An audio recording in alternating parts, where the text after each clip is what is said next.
Okay, guys. Hope you enjoyed it. Yeah. So welcome to Genesis. Thank you very much, Mr. Walter E. Block and Alan Futerman.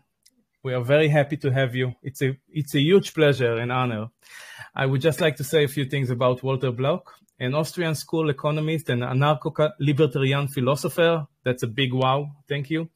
Is Harold E. Werth, eminent scholar, chair in economics and professor of economics at Loyola University in New Orleans and senior fellow with the Ludwig von Mises Institution. Please forgive me for my accent. Can't do anything about it tonight. Ellen G. Futerman is adjunct professor of institutional economics at the University of the Latin American Educational Center at Rosario, Argentina.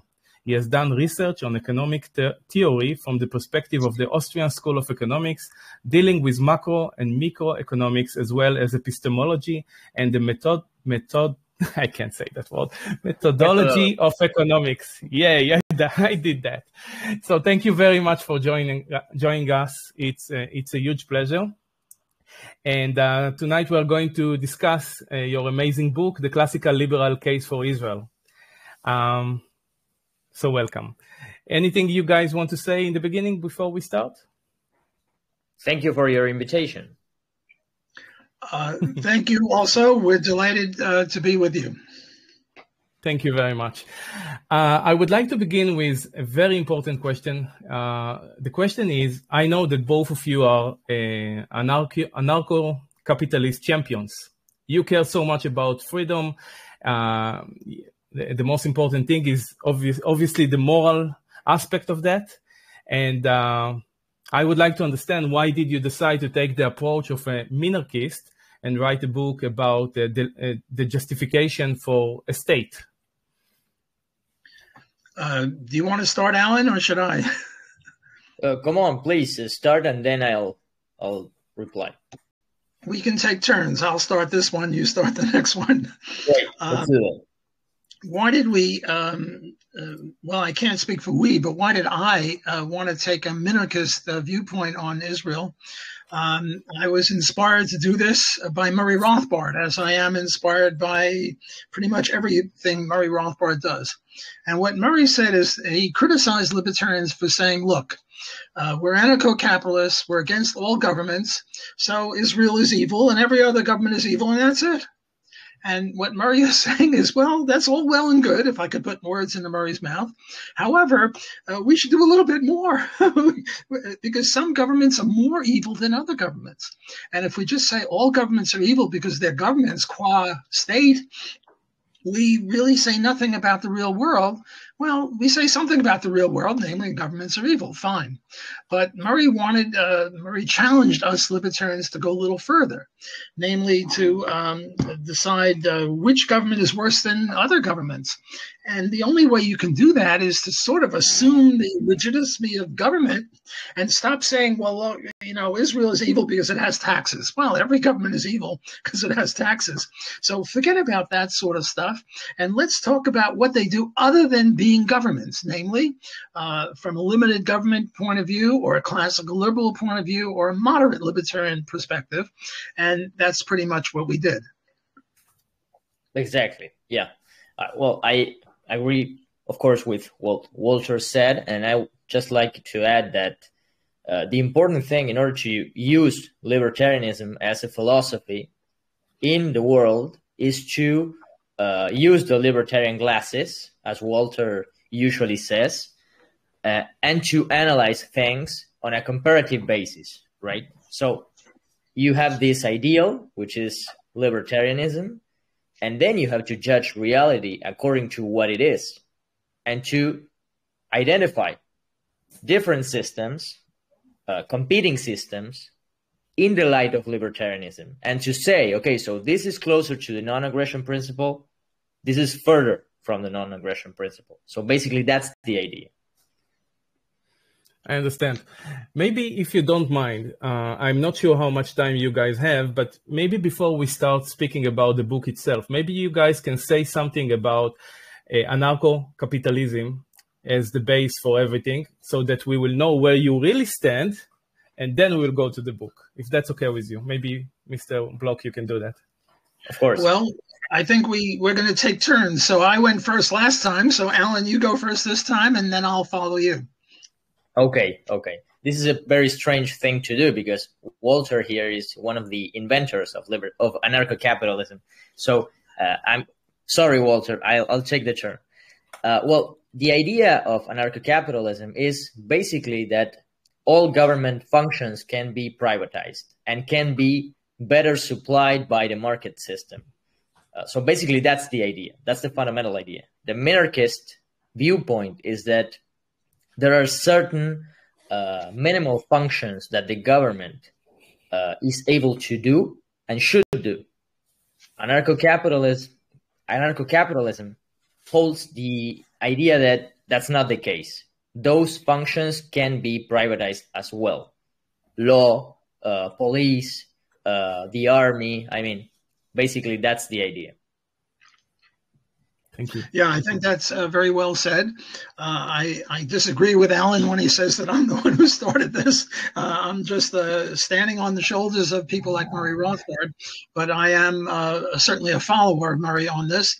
The idea here is, why should the government be able to do anything different than individuals? If I go over to Alan with a gun and I say, Alan, here's my gun.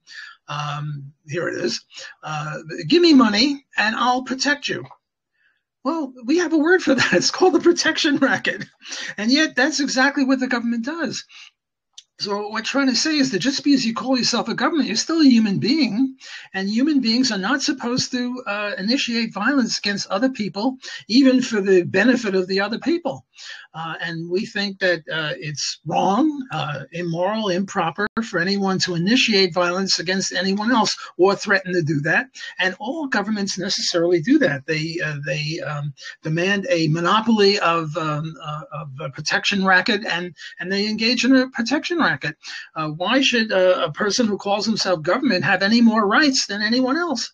And since a private individual has no right to go over to someone else and say, at a point of a gun, give me money and I'll protect you, well, then the government has no right to do that either. Now, people talk about a voluntary government. There ain't no such thing. I never agreed to be part of the U.S. government. Alan never agreed to be part of the Argentinian government. Harry never agreed to be part of the Israeli government. There's no contract between the two. So we think that it's improper, immoral. So from a deontological, ethical point of view, governments are evil. And also, from a pragmatic, utilitarian point of view, we think that private defense agencies can do a better job. The Irgun, the Haganah, were private defense agencies before the Israeli government, and we think that they would do a better job than the Israeli government. And so forth for courts, armies, police, libraries, parks, roads, you name it, and we should privatize it. My motto here is, if it moves, privatize it. If it doesn't move, privatize it. Everything either moves or doesn't move, so you privatize everything. That would be the perspective that we come from. However, in order to write this book, we didn't want to limit ourselves to that. Sometimes we do mention that in the book, but we wanted to take a minarchist point of view, or a classical liberal. The difference would be minarchist, like Ayn Rand or Robert Nozick would say, well, armies, courts, and police have to be for the government, but nothing else. Whereas the next level down would be the constitutionalists like Ron Paul, who says, well, in the U.S. Constitution, you're allowed to have roads and post offices. And then the lower level would be the classical liberals, mainly, I guess, Friedrich Hayek and Milton Friedman, who would say, yes, armies, courts, police, roads, post offices, and a little bit of welfare and a little bit of antitrust and a little bit of something else. So those are sort of the four main groups of libertarianism, and we're taking a minarchist, a constitutionalist, classical liberal point of view in this book. Thank you very much. I appreciate that. I would also like to say that we welcome you if you want, to give a series of talks about Austrian economics and freedom and philosophy of freedom, if you wish. I think you will be able to educate the public here in Israel, and it's very, very important because right now the government in Israel is getting bigger and bigger and bigger and less moral by the day, especially after the corona. Anyway, let's try to establish why Judea, why Israel belongs to the Jews. Why do we have a claim on property? Because of homesteading and all the other good things that you describe in the book. So please go into details and explain that to us. Well, it's my turn, so I'll start, and then Alan, you follow me on this, okay? I think that's a good system. There are really two aspects of libertarianism. One is the non-aggression principle. Keep your mitts to yourself. Don't grab other people or their property. But there's another side of the libertarian coin, and that is private property rights. Now, I noticed that Alan has got a nice pair of glasses. Suppose I go and grab his glasses off his head. Did I violate the non-aggression principle? We don't know. We don't know until we know whose property it is. If Alan stole those glasses from me yesterday, then I'm just repossessing my own glasses. And he's the bad guy. On the other hand, I never saw those glasses before. They're in Argentina. They're his glasses. So you have to have a theory of private property rights to coordinate with or to be a partner with the non-aggression principle. Because without private property rights, we don't know if you're violating other people's rights. Well, how do you get private property rights? Well, John Locke, a famous philosopher, and Murray Rothbard and Hans Hoppe have done more than any other three people to articulate how the libertarian sees private property. And the way we see it is through homesteading. You mix your labor with the land, and then you get to own it. Now, there's a continuum problem. How intensive does the farming have to be? What about nomads? Do they get to own property? Do you have to homestead for 3 years before you own the farm? There are a lot of details. There are many, many books written about homesteading. But the key element is the one who mixes his labor with the land gets to own the land. So now we take those eyeglasses and we look at Israel. And we say, well, 2,000 years ago, there were a lot of Jews there, and the Romans kicked them out. Well, the Romans kicked them out. They used aggression. The Romans weren't the first homesteaders, and there were complications because there were people there before the Jews, Canaanites, I don't know, whole bunches of other people. But we start our analysis in around 2,000 years ago, and we say the Jews were pretty much the owners of all that stuff, and they're the rightful owners. And the Arabs came much later. It's sort of like similar to what happened in South Africa. The first people in South Africa were whites, not blacks. There were very, very few blacks when the Dutch and the English came there. And then what happened was the whites had a much better economy than the frontline states, and a lot of blacks came to work there. And but the whites were there first. Well, it's similar with Israel. Murray Rothbard goes back to, 1870 or 1920 or whenever he goes back to, and we go back to the year 2000. And what we're saying is that according to the libertarian theory of homesteading, the Jews are the rightful owners of that stuff, and they shouldn't have had to buy property again under the Ottoman Empire, which they did. So they sort of own it doubly. But our main thesis is that if you look seriously at homesteading, the Jews are the proper owner of virtually all of the land under dispute. I understand. Ellen, would you like to add anything? You have to unmute yourself, please. Sorry. Yeah. I'd like to add a few points. Now, what Walter just said explains the idea of why the land of Israel is so important for the Jews as such, because there has been no other people that has thought of Zion as its ultimate place on earth, as the Jews did for 2,000 years. The reason is because Jews were expelled many times, but the last time 2,000 years ago. That's the reason, the philosophical reason behind the idea of getting back to Zion. Now, we cannot claim that the entire land was owned by Jews in the same sense that we do know for instance, that a specific home in Tel Aviv today is owned by specific Jews. This is a collective argument. But this is important, nevertheless, because Palestinian Arabs do exactly the same thing, but in the opposite direction. They say that they are the true people that own the land for thousands of years. So basically, our argument here sets the tone for our further arguments on this regard, because it is not the case that we do not have examples of places that we do know that were owned and homesteaded by Jews 2,000 years ago. Of course, you could say, well, for example, the entire Negev desert, what evidence do you have? None whatsoever. But what about one of the most important places that is at the core of the so-called Jewish-Arab conflict or Arab-Israeli conflict, you name it, which is the Temple Mount, right? The Temple Mount, we do know that it was built, homesteaded, owned by Jews 2,000 years ago. Not surprisingly, Palestinian Arabs usually say that there was no such second temple there. Sometimes they say that. And at the same time, they are obsessed with controlling the place. The Israeli government accepts this status quo with the Waqf, okay? But nevertheless, the idea still is true. The Jews own the place. The Jews built the place.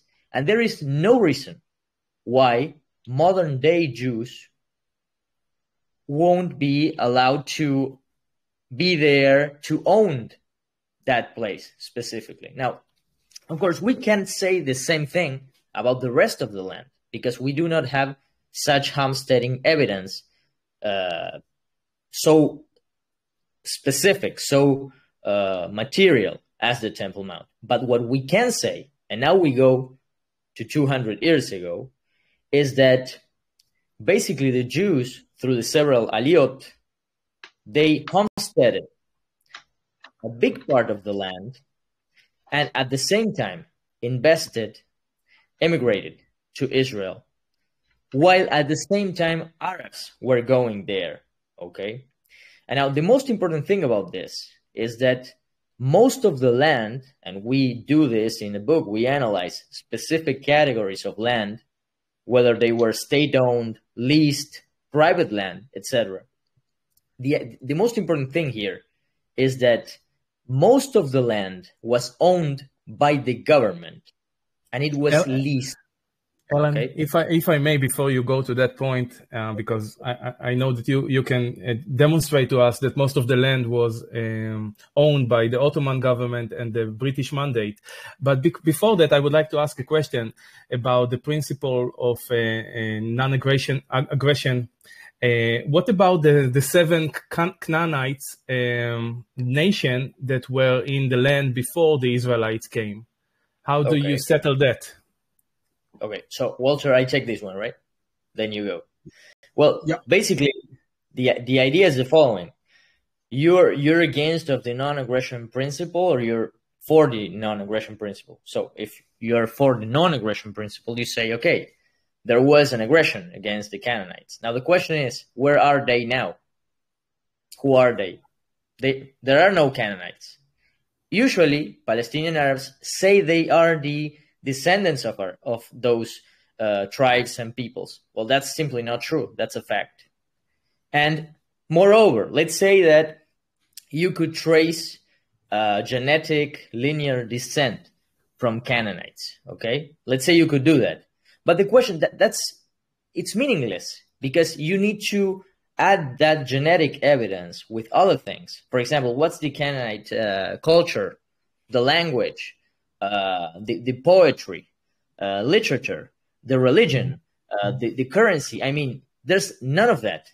So basically, there's no one that could claim that land is ours or it's mine or whatever because my ancestors were the Canaanites. There are no Canaanites, but there are Jews.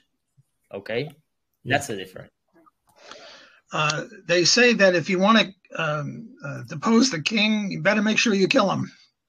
Well, the Canaanites were killed. There aren't any to claim it. If there were some, well, then we would have to consider their situation. Let's argue by analogy, or let's consider an analogy. Do the Americans owe the whole country to the Indians, the native peoples? When the whites first came to the U.S., I don't know, in the 1605 or 1550 or whenever it was, I'm not a historian, I don't remember exactly when they came, there were no whites, there were only native people. So did the native people own the whole kit and caboodle? Do the native people own the whole U.S. and they should be able to kick us whites out, or make us pay rent for the land that we think we own because they really own it and we're just renting it? And the answer is no. Because when I talked about homesteading before, I said there was a continuum problem. Look, if you homestead all the area around the United States, you start in Maine, you go down to Florida, you go to Texas, you go up California, you go to North Dakota. Do you own, you now own the periphery, but do you own all the inside? No. You have to mix your labor with the land much more intensively than that. So the question is, how many Indians were there when the white man came? And the best estimate is 2 million. Well, right now there are 350 million people in the United States, and the place is empty. I mean, there are cities here and there, but there are vast areas in the United States that are just totally empty. You take a plane from Boston to San Francisco at night, and you look down, and you're going to see some lights in Chicago and maybe in Denver, and that's about it. The place is empty with 350 million people. So imagine how empty it was with 2 million people. So they can't own all of it. Yeah, they should own a little area here and a little area there. Well, now let's get back to the Canaanites. Look, I'm a professor. I'm never supposed to answer questions directly. I'm supposed to go around. So I'm going around. And what I would say is, following what Alan said, that yes, if there were any Canaanites, let them pipe up. Let them speak up, and we'll give them 40 acres or whatever it is that a libertarian court would decide would be the appropriate amount of land for a Canaanite. But there are no Canaanites. And before the Canaanites, there were people too. If you go back 50,000 years when we were in the caves with the trees, there were people there too. But they're not around, so they're irrelevant. Yes. Thank you very much. Can you tell us a little bit about the beginning of Israel, the big wave of immigrations and the issue with the Palestinians and the lies, the fiction about it? Because it seems like we are being fed a lot of, propaganda and lies about the beginning of the nation and the so-called violence and theft that we stole their lands. From your book, I understand that most of the lands, which were not even good lands, were bought by the first Zionists who came here. So maybe you can explain to us in details about that. Alan, why don't you start? Yeah, you start on that, and I'll pipe up afterward. Okay, so, the fundamental idea behind the question is to say who owned the land and what happened. Okay, now. And at the same time, what was the status of the Arabs in the area? So, to begin with the second subject, there was no such a thing as a national Palestinian movement or national Palestinian people, at least until the 1920s, at least the 20s. Okay. Before that, it was Ottoman land, and Arabs were specific people throughout the Middle East, but there was no such a specific place on Palestine. Palestine was a historical land in the sense that it was identified by means of its historical significance, but not because it had specific borders. It was the southern part of Syria, what was called the Great Syria.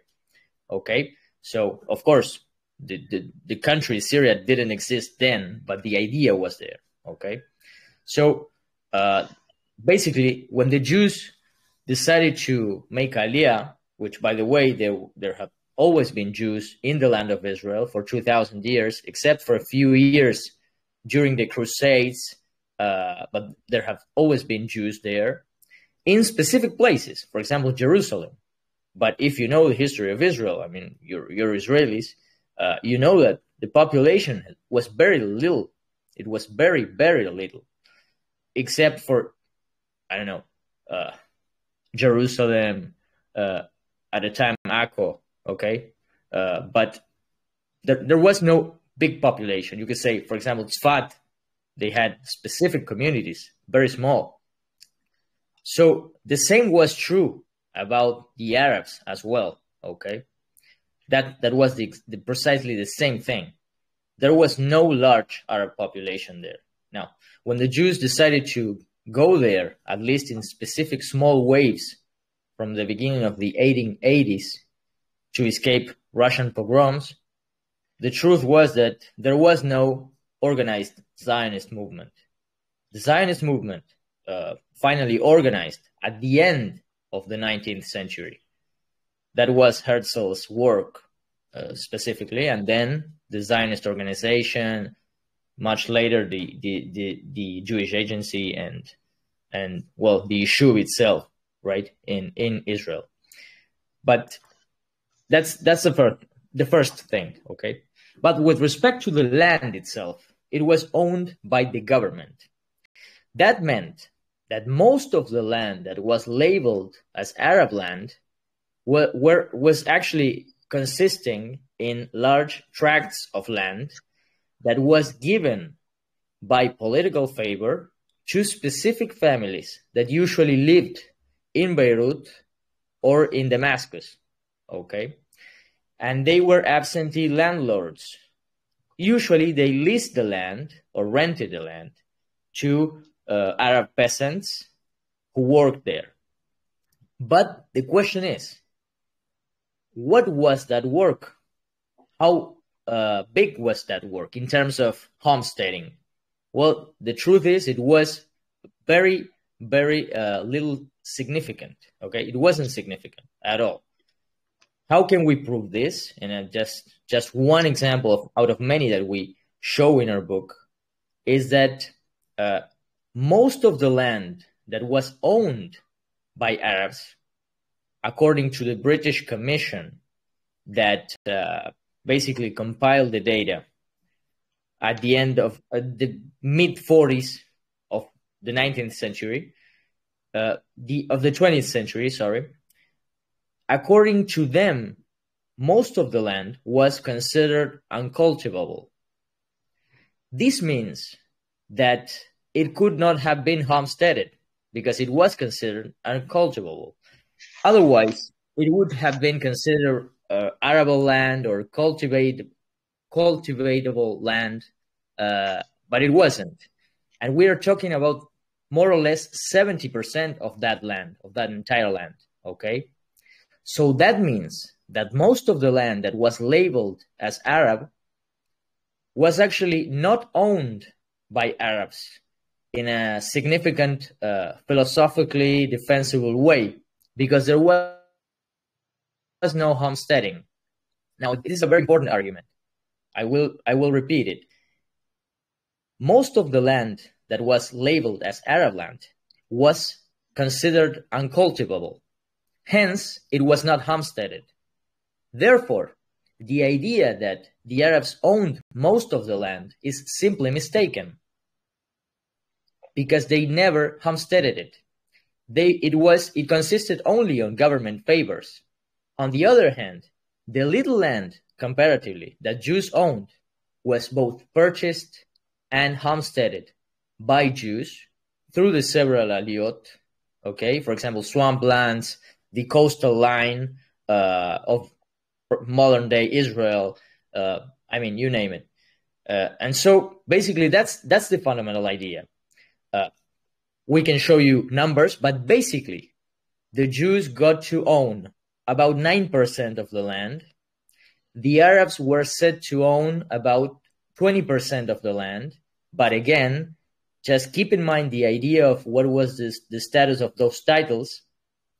And at the same time, when Israel is born after the war, properly, okay, before the war it was properly formed, but after the war, you had about 3.5% of the land owned by Israeli Arabs, and the remaining 16% or 17%, about something about that owned by the Arabs who left, went to the hands of the Israeli government. In fact, it was a situation that was pretty logical because of what I explained before, the status of the legal status of the land. Okay, now this is a very important question and the fundamental thing to have in mind when talking about this.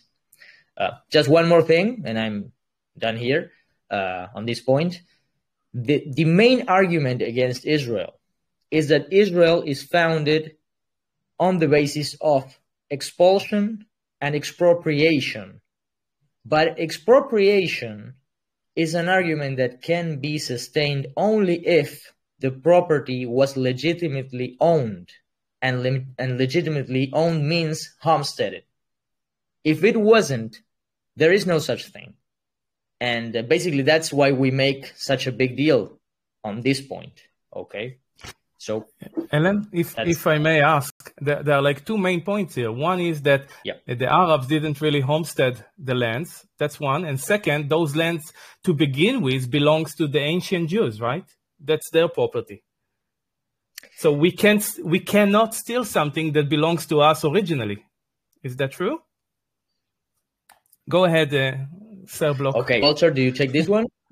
Yeah, well, I wanted to also talk about the immigration a little bit, but I certainly agree with you that the Jews owned the property twice. Once they homesteaded it, and then they bought it again.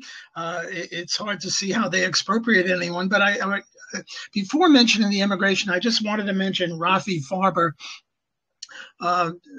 A lot of the book came out of an article that Alan and I and Rafi did for the Indonesian Journal of Law.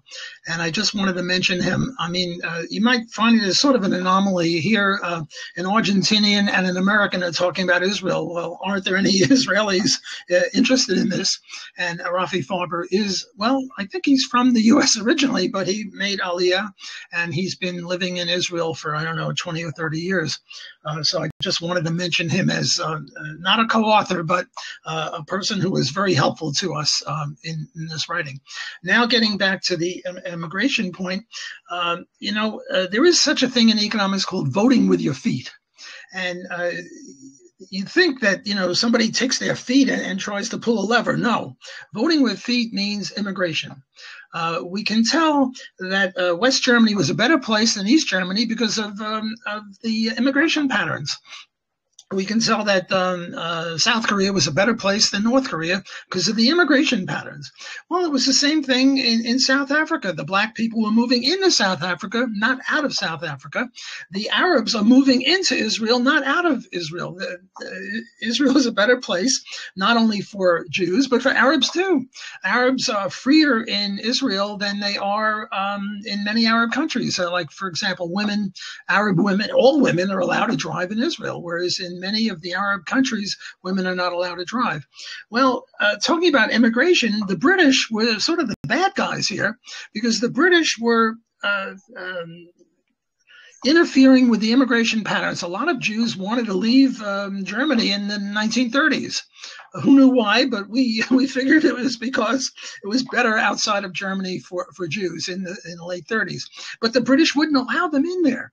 So when the full history of this epoch is told, the British will not come out as well as they might think that they should come out. They were a problem. So I guess that's my comment here. And I certainly support what Alan said about, the Jews were the rightful owners of this property. And really what this dispute, the Arab-Israeli dispute is over land titles. And our book is focused on land titles. Yes. Just one more thing I'd like to add on that point is that I perfectly agree with what Walter said, but I at the same time recognize that we cannot make the same claim that we make, for example, about the Temple Mount with the entirety of the land. Okay, so that is why it is very important to have the record, to set the record straight about what happened with the land titles and the land categories before the establishment of the State of Israel. Because there is a very important difference between what the Jews did by homesteading the land and what the Arabs claimed that is their right over that land. That's a very fundamental, important difference. Okay, so that's the idea. Yes, thank you.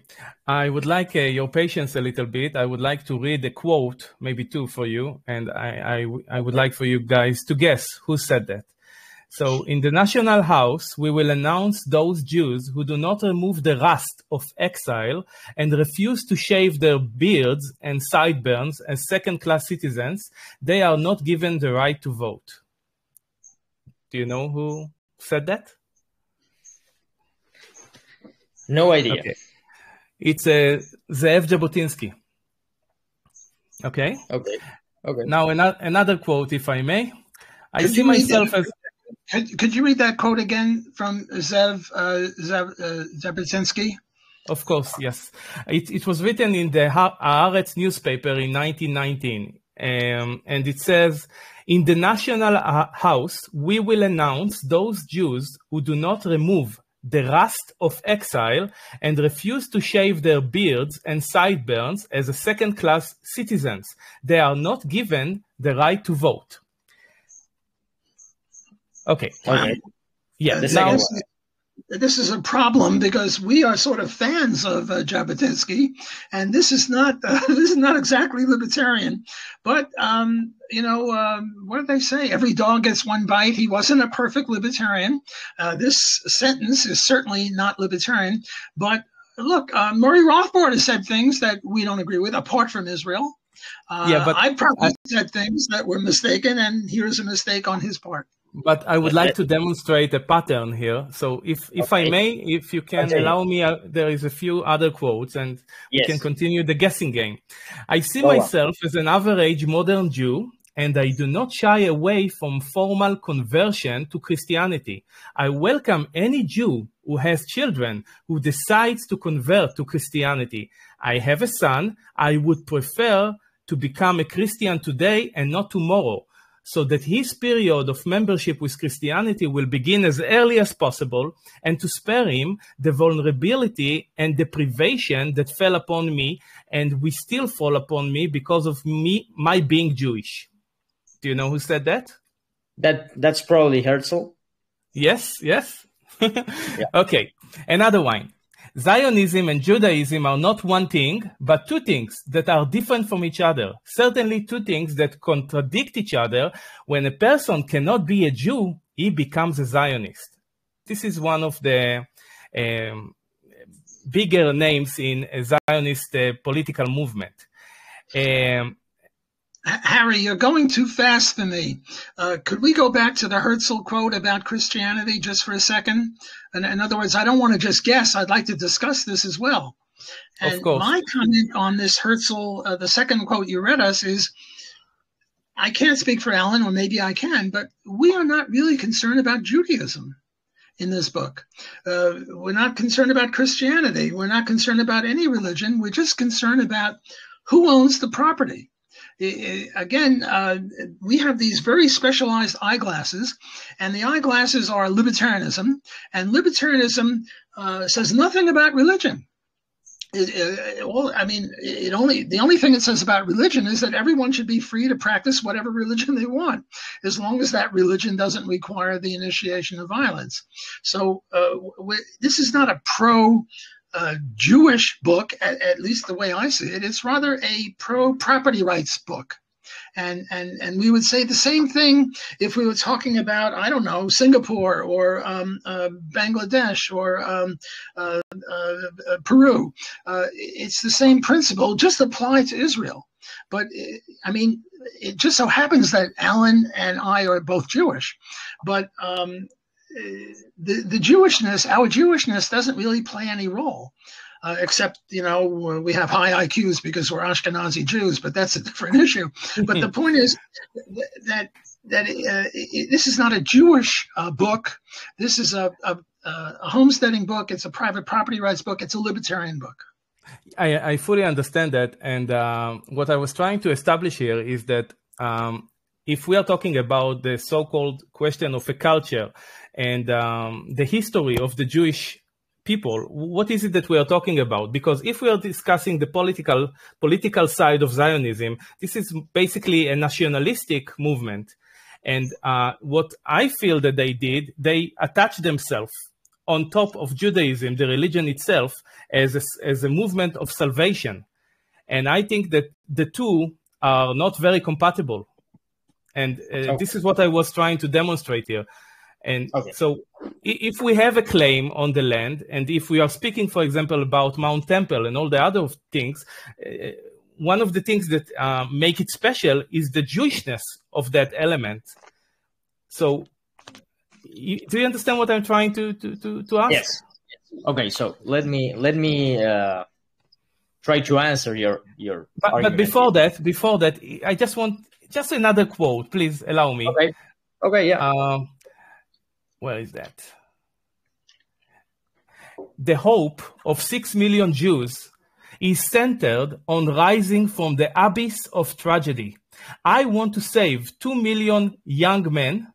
The old people will perish and await their fate. They are economic and moral human dust in a cruel world, and only the young branch will remain. The old people have to stand up to it and put up with it. That's, for example, Chaim Weizmann.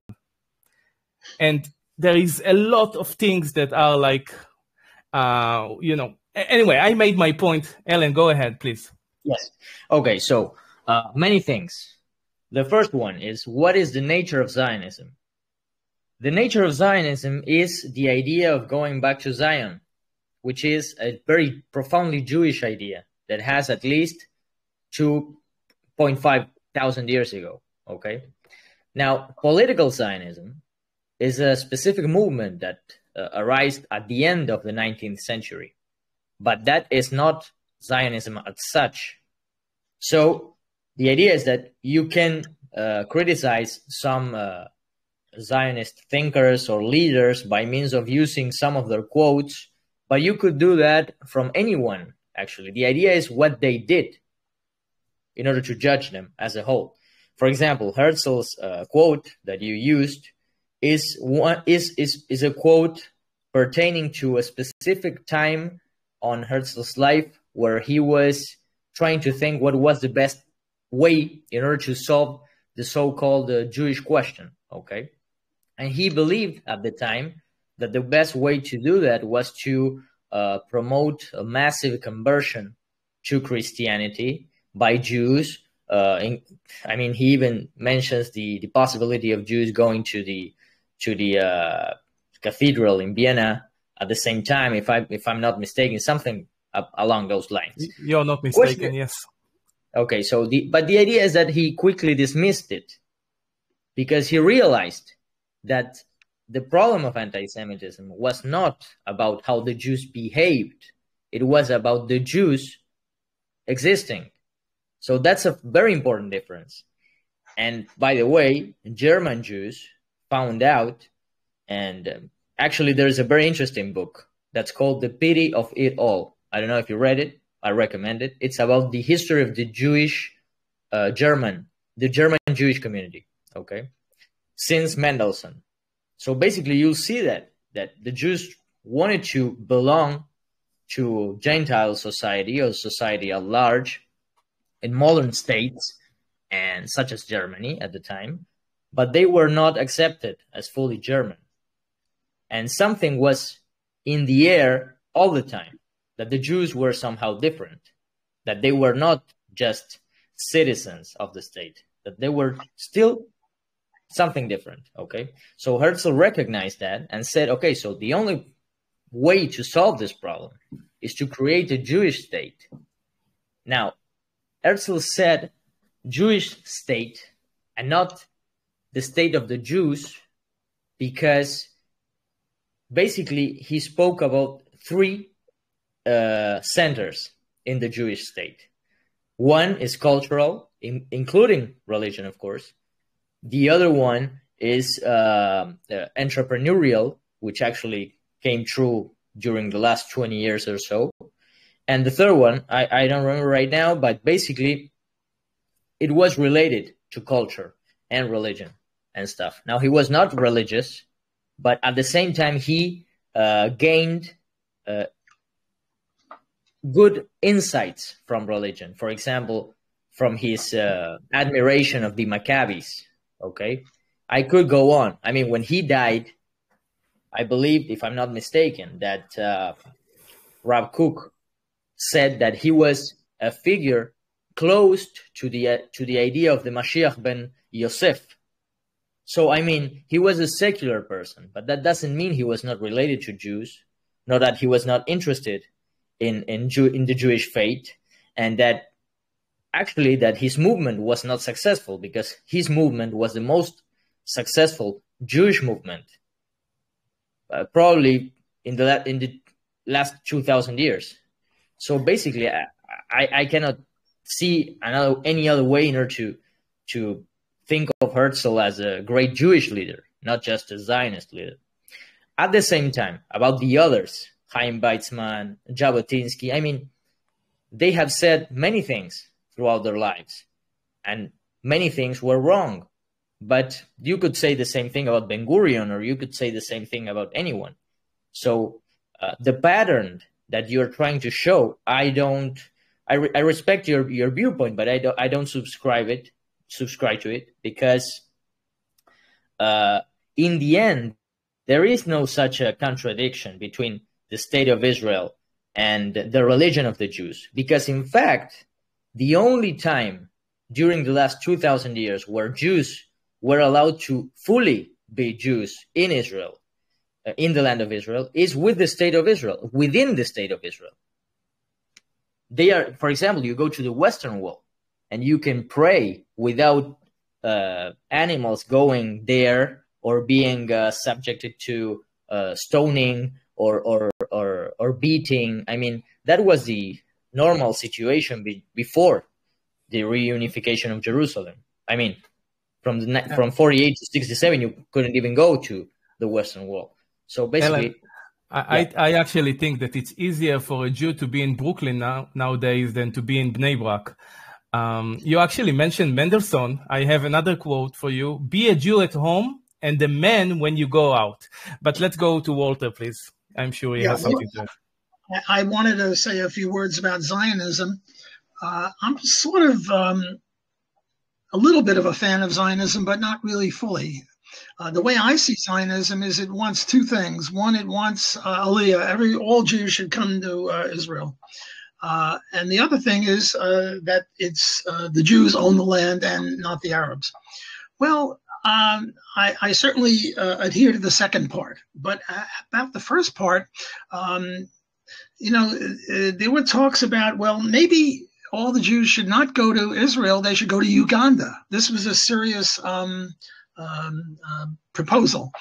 And as far as I'm concerned, I'm an atheist Jew. I am Jewish because I was brought up. I was bar mitzvahed, but I'm an atheist. As far as I'm concerned, Uganda's a fine place.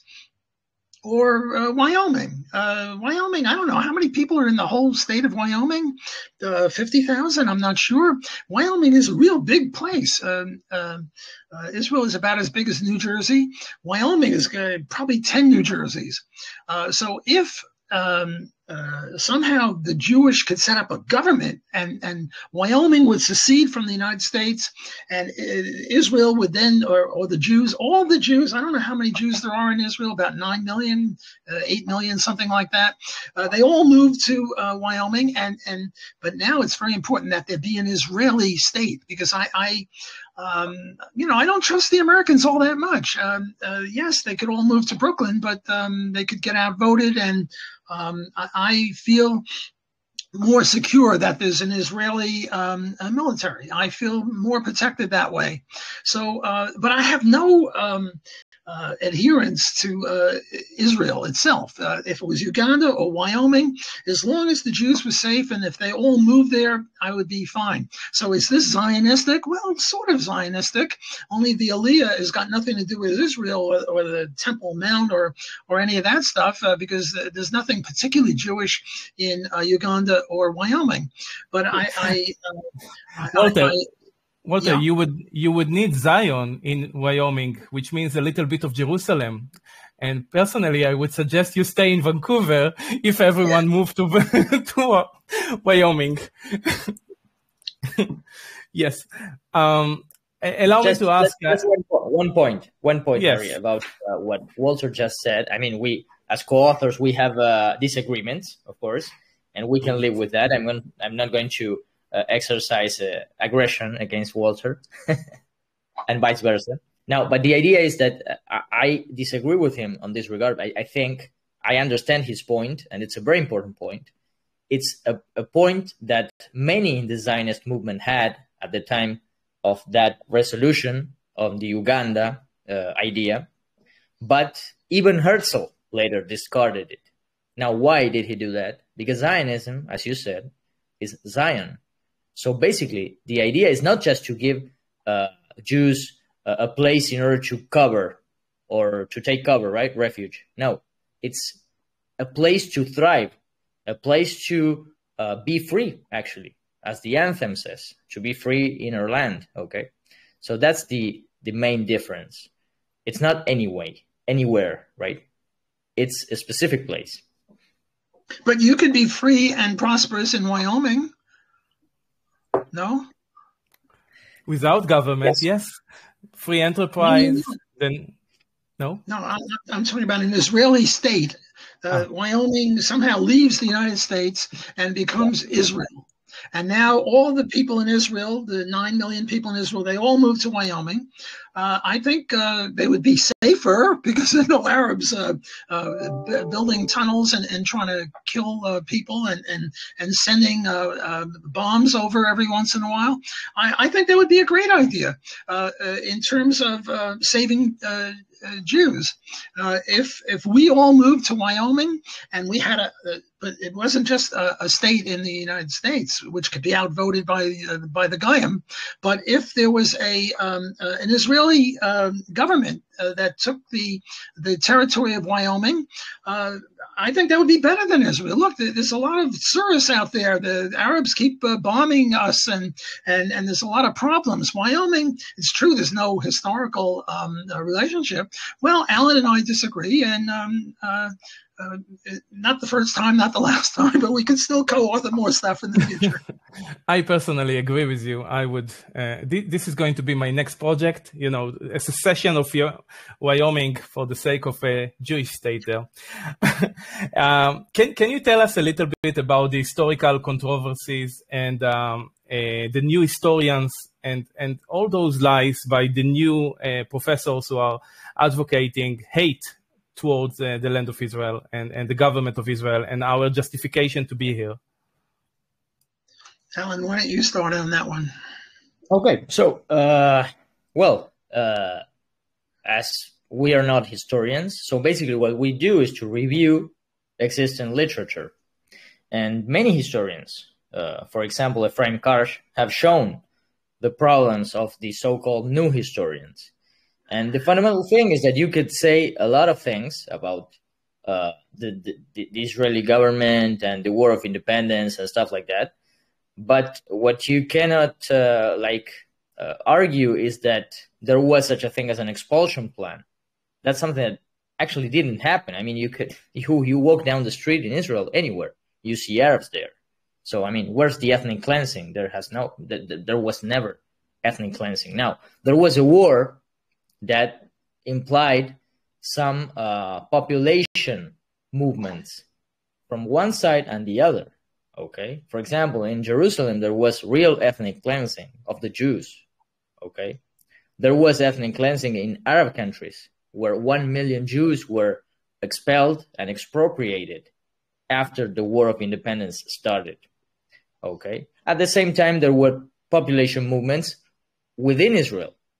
after the beginning of the war in 1948, but there was no expulsion plan. And although atrocities could have been committed, likely in some specific cases, there was no systematic plan in order to do that or to expel anyone. And there is one important fact, which is a fundamental fact, which is that the Arab states rejected the partition plan, and the Arab states decided to invade the newly created state of Israel in order to kill the Jews, not to establish a Palestinian Arab state. We have to remember that Judea and Samaria were in the hands of Jordan until 1967, as well as the Gaza Strip in the hands of Egypt. So, I mean, apart from other arguments against Israel from the new historians, for example, Ilan Pape, the idea is that their core is fundamentally wrong, because there are no facts supporting their contentions. Okay, so we review in the book why this is the case. I just wanted to make a peripheral point. If country A attacks country B, and country B wins and takes over some of the territory of country A, I think that would be justified from a libertarian point of view, because libertarianism also has a punishment theory. If I was going to steal Alan's glasses, and I'm going to grab his glasses, and now the police catch me, well, what happens to me? I have to make compensation. I don't just have to give him back his glasses. If all I had to do is give him back his glasses when I'm stolen, there'd be a big impetus for stealing stuff. I believe in two teeth for a tooth. I have to give him back his glasses, and then I have to give him the glasses, some other pair of glasses or something of equal value. Plus, I should be punished. So when in the 1967 war, when Israel ended up with the Sinai Peninsula, I think they should have kept it. Injustice. Now they were bullied out of it by Eisenhower, but and the new historians would say, well, if they had, this would be untoward. But I think that that was a mistake on the part of Israel. Israel never should have given up the Sinai, because they won the Sinai fair and square in a war that the Egyptians started. I agree with you. Can you please speak a little more about the ethnic cleansing of Jews from Arab countries, if you have more details to provide for us? Yeah, no one speaks about that. I mean, the value of the property that during the 48 war, the War of Independence, the Arab countries, there were 5 different Arab countries, and what they would do is send out messages to the Arabs in the country: leave. Why leave? Because then we can, push the Jews into the sea. And we go over this in one of our chapters, and you might say, well, they were just going on vacation, and now they have a right of return because it's their property, their olive gardens, whatever. But they were aiding and abetting the enemy. The Jews were pleading with them not to leave. So it's not so clear that there's this right of return. But if there were any right of return, there'd be much more of a right of return the other way, because the Jews in the 5 Arab countries left an awful lot of property and much more value. One fairer way would be to give all the land that the Jews had to give up in Egypt and in Syria and these other countries, give them to the Palestinians, and then stop this idea of the right of return. The right of return, I think, is an unjustified right. It's not really a right. Yes, do you want me to add something, Harry, on this point? Yes, please. Okay, so yes, well, the expulsion of Jews from Arab countries is a very little known fact. And we're talking here about communities that have been in those places for thousands of years. I mean, for example, take Iraq, okay? And what happened was that they were victims of pogroms, like, for example, the Farhud in Iraq. I believe it was in 44 or a bit later. I don't remember exactly the exact same date, but it was in the 40s. And you had, after the creation of the State of Israel, particularly, you had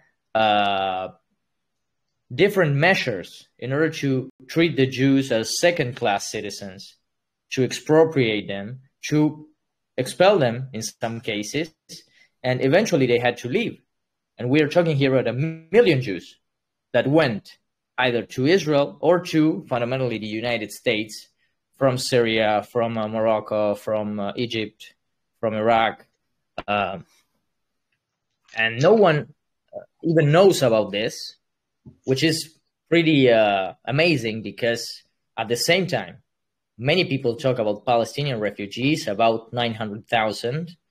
And the main difference between them is that the Jews were relocated by their own will, either to Israel or the US, as I said.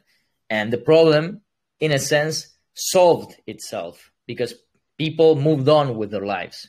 Now, the difference with Palestinian Arab refugees is that they were kept as second-class citizens within Arab countries and in refugee camps.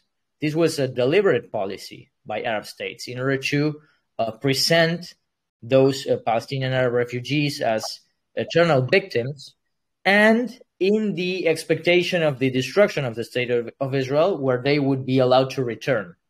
Okay, so basically, I think that that's the main difference between both phenomena.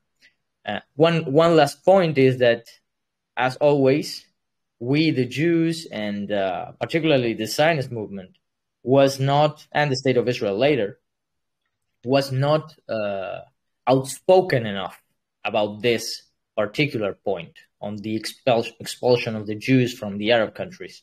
It's a very important thing, and almost no one talks about it.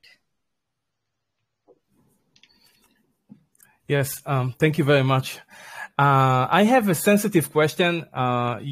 If you don't feel comfortable answering about that, I will understand. What is the perspective of libertarianism, the anarcho-capitalist approach to Islam?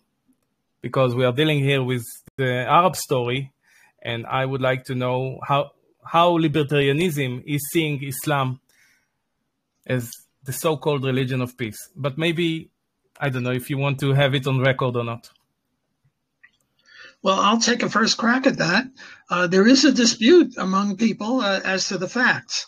Is Islam a religion of peace, or is it a religion of jihad, that if people aren't Islamic, they should be killed? Well, this is a factual matter, and libertarianism has nothing to say about that. Libertarianism is whatever level of libertarianism you're talking about, anarcho-capitalism or limited government or classical liberalism. Ours is not a philosophy of facts. We don't say that this fact is true or not. Rather, libertarianism is a theory of justice. What is justice? And we would then say that if Islam is a religion of peace, well, then it's irrelevant. It's as relevant to libertarianism as whether chess is better than checkers or Mozart is better than jazz music. It's irrelevant. On the other hand, if to the extent that Islamic people or Christians or Jews or Martians initiate violence, they are contrary to libertarianism. And we don't really care all that much why they're doing it, whether it's because God said to kill the infidel, or because they had a dream, or whatever. That's a different issue. The main issue is that if you murder, rape, steal, whatever, you're acting incompatibly with libertarianism. And so the religion wouldn't matter. If that's the impetus for it, well, that's of interest. But, the impetus could be that your parents mistreated you when you were a kid. That is a very secondary importance for libertarianism. For libertarianism, the issue is, did you violate the non-aggression principle for whatever reason? Well, then you're a bad guy. And if you didn't, then you're a good guy. Thank you very much. Well, I can answer to that, but it would be long, and it's not the topic. Wait, maybe Alan, do you want to add to that? before we get to the next thing? Yes, just a minor point. I just remember I looked it up. If the Farhud was in 1941, okay, just to set the record straight. In Iraq, it was a pogrom, and you can 41? read about it. 41, yes, you can read about it in our book and well, online if you want to look it up. About this particular subject, I think that there is a tendency. This is something away from our present conference and Q&A, you name it. There is like a tendency among libertarians, in a sense, to try to look at everything from a libertarian glasses. Okay, but the thing is that libertarianism is a political philosophy. There are many things in the world apart from libertarianism. You have religion, which is metaphysics. You have epistemology. You have methodology. You have economics. You have sociology. You have chemistry, biology. I mean, you name it. So a religion can be compatible with libertarianism, but libertarianism will only have a viewpoint on a specific religion if that religion is for or against the non-aggression principle in political terms, as Walter said. So I think that in order to answer your question, it depends on the particular interpretation of Islam, because I mean you can take religions to mean that there's a wide range. Okay, you could take a specific interpretation with a specific part of the Quran, or you name it, and then you could take another interpretation in favor of a republic and the free market, and I mean you name it. So basically, it depends on the interpretation. Now, of course, many societies that are run by Islamic law are totalitarian. For example, Iran.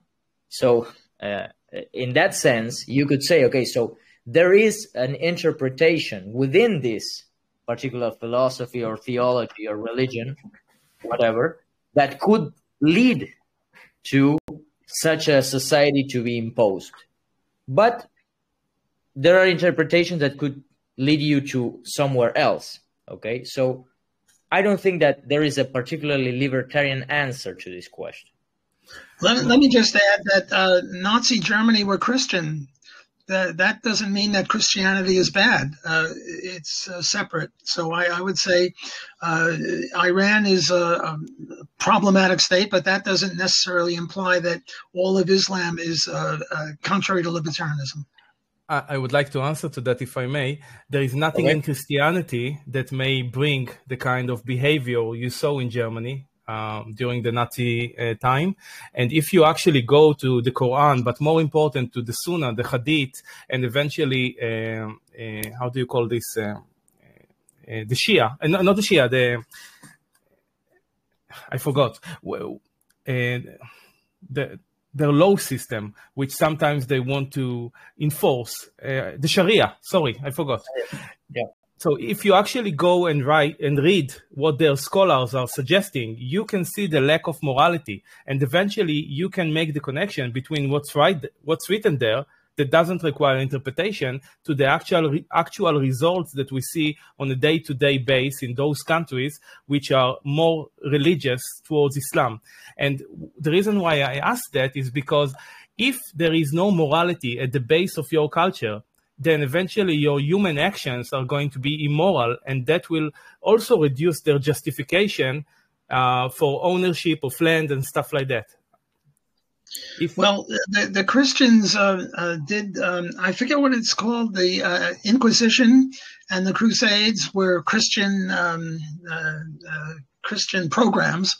That doesn't mean that Christianity per se is anti-libertarian. It just means that some Christians violated the non-aggression principle. So my view is that Islam is not per se contrary to libertarianism, but many Islamic people. Look what just happened to what's his name, Rushdie. Rushdie was attacked by Islamic persons, and there was a fatwa against Rushdie. Well, this is totally unjustified, but not every Islamic person wanted to kill Rushdie. Yes, I would just add before we move to the next point that the Crusades was actually a defensive war against the imperialistic attack of the Umayyads and the Abbasids, which was very aggressive empires of the Islam.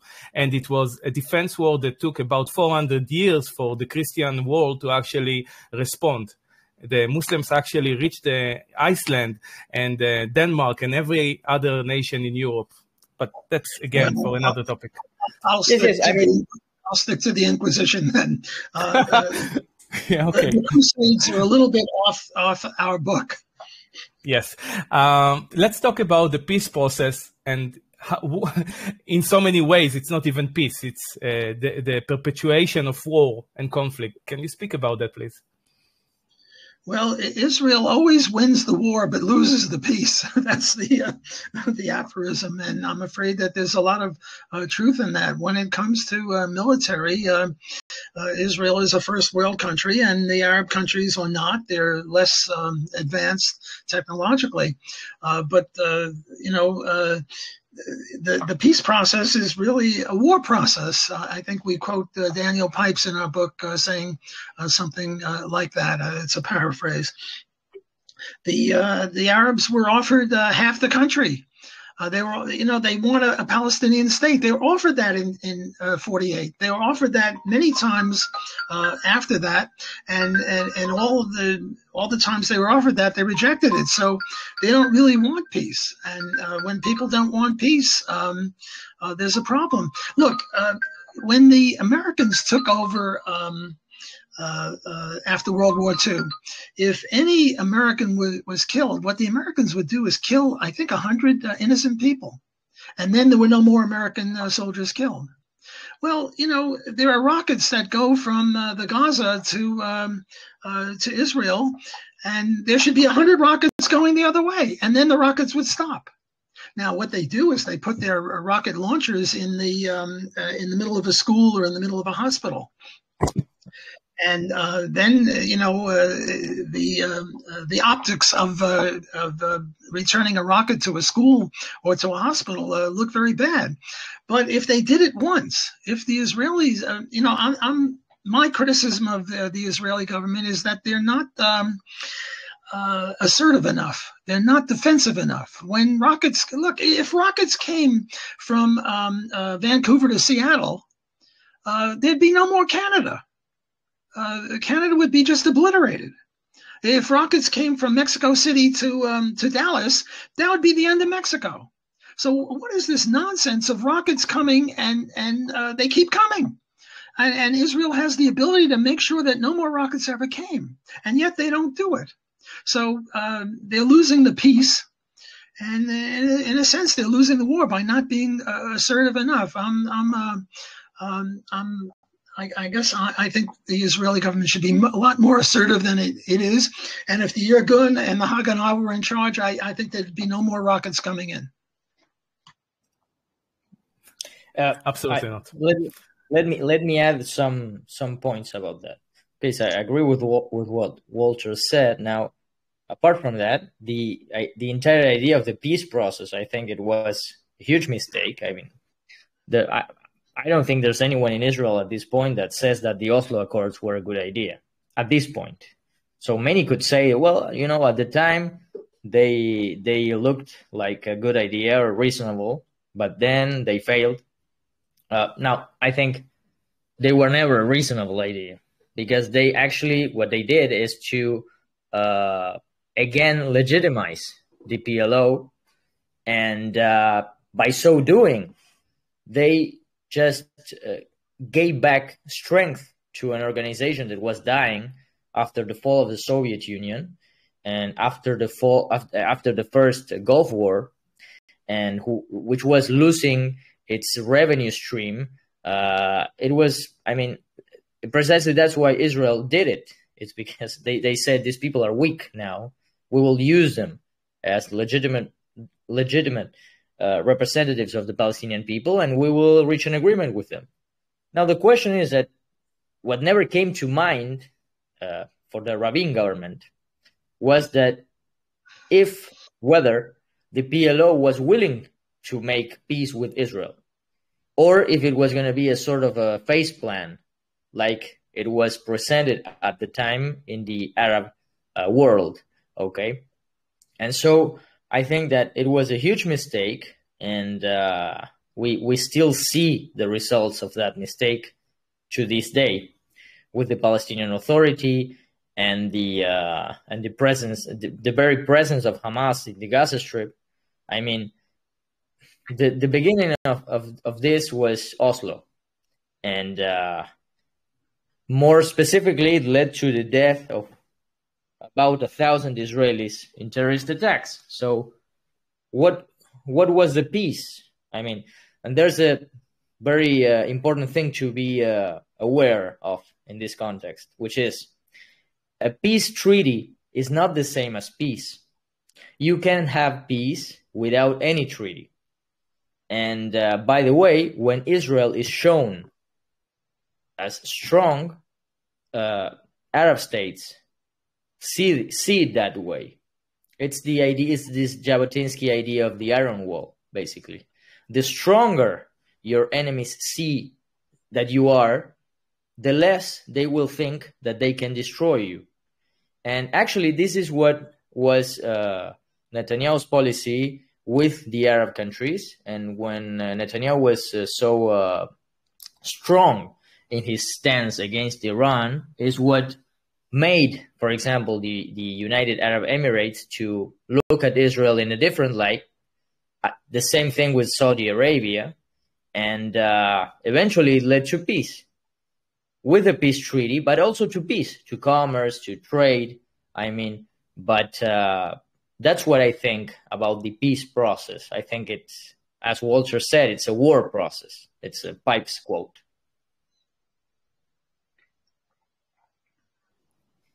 Thank you. Can you please speak about the nature of anti-Zionism and the BDS movement? I'll start there. From a libertarian point of view, boycotting is legitimate. It's not a violation of rights. I don't want to trade with anyone who wears eyeglasses. Do I have that right? Sure. I don't want to trade with black people, with white people, with, I don't know. Boycotts are a legitimate activity, legitimate in the sense that they do not violate rights and they should be legal. Having said that, do I favor the BDS movement? Well, not really, because I don't think that substantively it's justified. That they want to boycott Israel for the reasons that we've been discussing, namely Israel expropriated land, and Israel is engaging in pogroms, and Israel is doing to the Arabs what the Nazis did to the Jews, and all this utter nonsense. This is a Marxist group. This is a politically correct group. Unfortunately, has taken over many college campuses in the United States. It's an abomination, but it's a legal abomination. Look, just because something is legal doesn't mean that it's righteous or that it's justified in other grounds. It's just that it should be legal, but I think that we shouldn't engage in it. If any boycott, we should boycott the boycotters. Namely, we Jews should, and all people of goodwill should boycott the people who support the BDS movement. Yes, just I'd like to add some points on that. Now, the BDS movement, the problem with the BDS movement, apart from what Walter said, I mean, of course, the libertarian position is that if you're a Nazi, as long as you don't harm other people's rights, if you're a racist, I mean, whatever, it doesn't matter how an awful person you are, as long as you don't violate other people's rights, you can do whatever you want, right? To keep thinking whatever you want to think, and I mean, you name it. Now, the problem with the BDS movement is that it's not just that they want to promote people from, boycott, divestment, and sanction Israel. The problem is that they want to force this perspective on governments, especially in Europe, to prevent people from trading freely with Israelis and to accepting people to freely go to, for example, a concert or a lecture or to purchase a product that was made in Efrat, okay? Just because it is in occupied land, so-called, as they call it, okay? So basically what they are trying to do is to single out Israel specifically. But with regard to what is the nature of the BDS movement and anti-Zionism, well, I think that the question answers itself. There are like, I don't know, 194 countries on earth in the United Nations, for example, and you have a specific problem with the only Jewish state in the entire world. I mean, you have North Korea, you have China, you have Cuba, but the only country that has a specific BDS movement is Israel. The only country that is specifically targeted by the United Nations General Assembly and the United Nations Human Rights Commission, I mean, it's Israel. I mean, it's completely insane. It's completely, it's beyond reason. It's absurd. Now, what is it that... let me interrupt you and mention Ben and Jerry's ice cream. Ben and Jerry's ice cream, very good ice cream, but they were part of the BDS movement because the Israelis are no good. And what happened is a lot of people started boycotting Ben and Jerry's ice cream. And then Ben and Jerry's ice cream was taken over by another company, and the other company stopped the BDS. So I think that would be a legitimate way of dealing with them. I'm sorry, Alan, I couldn't resist mentioning Ben and Jerry. Please continue. That was perfect. Yeah, that's a good example. Now, that's the problem with the BDS movement. That it's a movement of bullies. It's not a movement to promote a different viewpoint and to say, now look, don't purchase this product or don't go and listen to that professor or don't go to that concert. No, they want to use force in order to prevent that with politicians, against students on campus. And I mean, that's a clear violation of the non-aggression principle. The nature of that, we hold, is anti-Semitism. Because you are singling out the Jewish state. Now, anti-Semitism is not whatever I want to name as anti-Semite, okay? It's not like, okay, I got sunburned and that's the sun is anti-Semite, or I didn't like this food and the food is it's anti-Semitic poison. No, it's a specific phenomenon that could be recognized with specific characteristics. For example, the obsession. If you are seeing that everything that is wrong in the world comes from either the Jews or the Jewish state, then you are obsessed with that particular group or country. The language. If you are calling the only Jewish state in the world a Nazi state or an apartheid state or whatever, while at the same time you're not saying anything against Cuba, North Korea, China, I mean, you name it, then you have a specific problem with this particular state. And then you have this characteristic, which is very important, which is Manichaeism, which is basically the idea that everything that goes with Israel is wrong and everything that goes against Israel is good. So you justify everything against Israel. If someone goes to a restaurant in Tel Aviv and blows up, killing 20 people, and you say, okay, you know what? The occupation, right? Or you have a specific Israeli professor that goes to a US university to give a conference. You have 20 people blocking the door and not allowing the person to speak because he's Israeli. And you say, why are you doing? Well, he's Israeli, the occupation. And I mean, you can justify wherever you want with this particular ideology. It's beyond reason. It's not that they have they're proposing something. They just want to see Israel destroyed. They don't even ask themselves what this means. I mean, let's just think for a moment. What does it mean to say, I want Israel to disappear? What do you think will happen? suddenly everyone will be like living in a John Lennon music song, like Imagine, right? Everyone holding hands and enjoying each other. I mean, and eating cookies and drinking tea. No, it's not. That's not what's gonna happen. I mean, most likely Jews will get slaughtered like they have been slaughtered for thousands of years. So, I mean, the entire movement is insane, and it has anti-Semitism as its basis. Let me put in a word for anti-Semitism. If you're an anti-Semite and you do not use violence against anyone, you're compatible with libertarianism. And also, if you're a racist, if you're a white supremacist or a black supremacist, what they say, sticks and stones can break my bones, words can never harm me. Not exactly true, because there are some words that we libertarians think are illegal. For example, Alan, if you don't give me $100, I'll shoot you. It's just verbiage, but I shouldn't say that, and obviously I don't mean that. But if I said that seriously, I would be violating rights. On the other hand, if you say Jews are disgusting and blacks are evil and whites are monstrous, and you can just talk all you want, talk is cheap, you're compatible with libertarianism. It doesn't mean we like it. Doesn't mean you're a nice guy, but strictly speaking, an anti-Semite should not go to jail, should not be use violence, as long as he limits himself to boycotting an Israeli professor. An Israeli professor comes to the University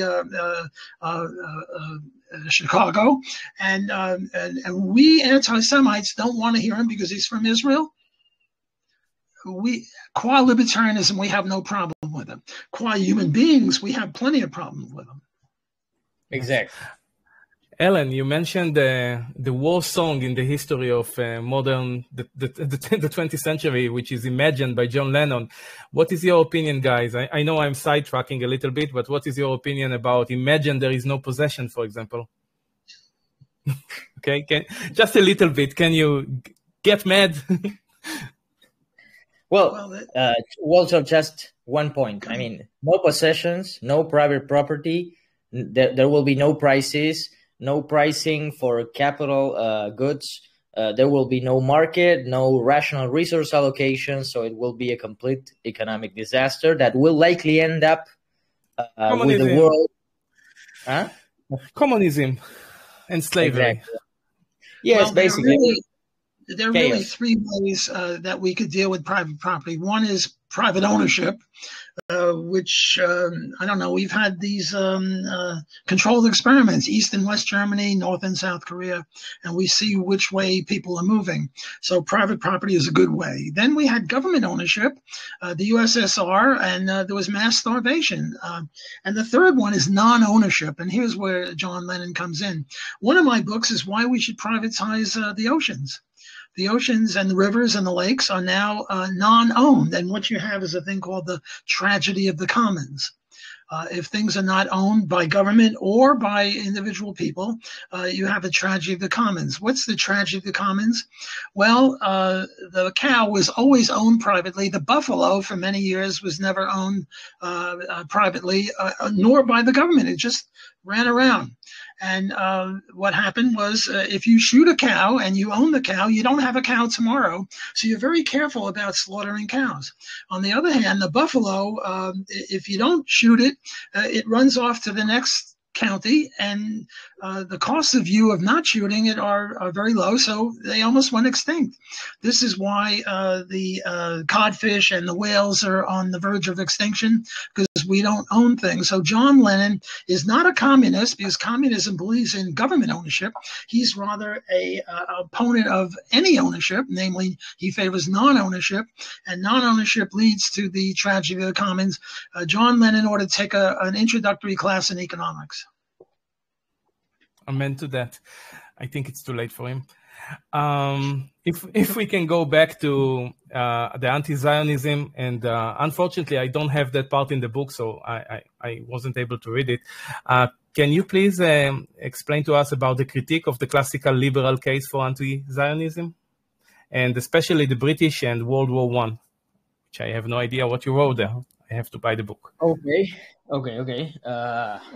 Yeah, well, that part actually, it's I think, sorry, chapter 7, right?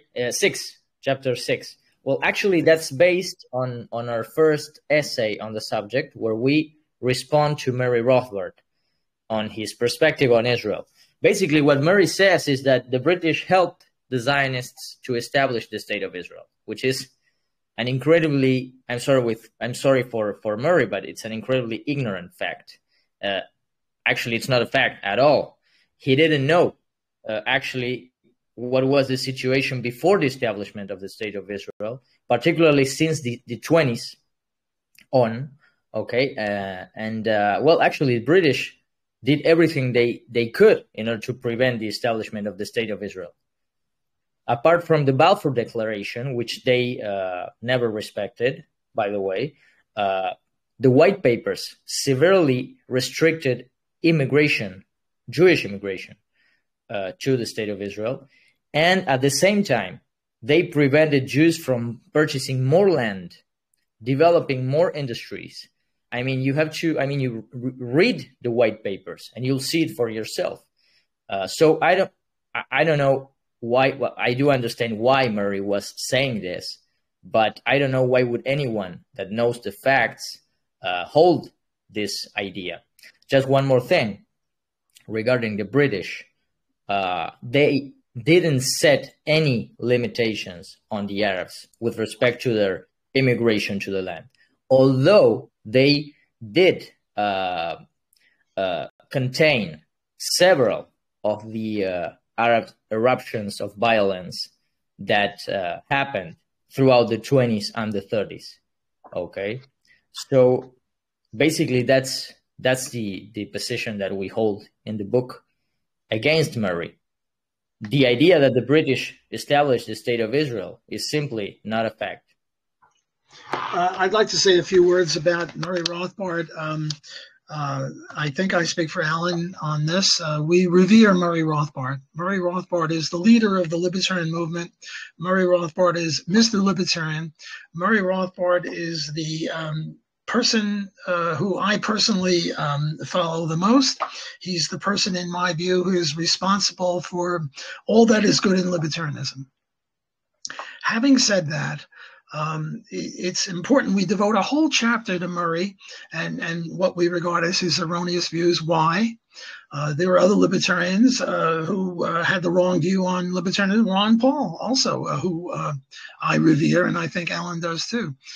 But Ron, I think, gets his views on Israel from Murray. It's very important to criticize Murray Rothbard, at least from a libertarian point of view, because he is the leader of the movement, and he sways the entire movement to a great degree. And his views are pretty much 180 degrees different than mine and Alan's on Israel. Not on other things. We revere him, as I say, on many, many other things. But on Israel, he just has this animosity. He never talks about the pogroms against the Jews. It's more the non-pogroms against the Arabs.